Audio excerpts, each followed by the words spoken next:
Hi guys.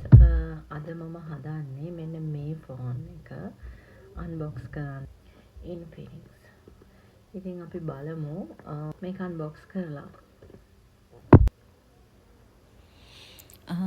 මේක Infinix Note 50 phone එකක්. ඉතින් මමත් ගත්තා. මේක යුනික් ෆීචර්ස් ගොඩක් තියෙනවා. ඉතින් මට හම්බුණා වයර්ලස් චාර්ජින් එකක්. මට ඇත්තටම ෆ්‍රී හම්බුණා පවර් බෑන්ක් එකක්. ඒක නම් මාර විදිහට වටිනවා. ඒ වගේම මම මේක බලනකොට AI ෆීචර්ස් ගොඩක් තිබුණා.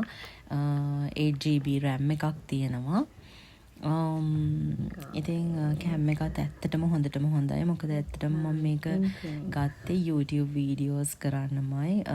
ඉතින් guys මගේ YouTube channel එකත් එක්ක ඉස්සරහටත් එකතු වෙලා ඉන්න කියලා මම ආරාධනා කරනවා. මම හරිම ආසාවෙන් ඉන්නවා ඉතින් day vlogs අරගෙන එන්න. ඉතින් මම ආපහු එනකන් ඔයගොල්ලෝ මගේ channel එක subscribe කරලා තියාගන්න. මම ඉක්මනටම vlog එකකින් එනවා. ඉතින් thank you so much මේක බැලුවට. Take care. Bye bye.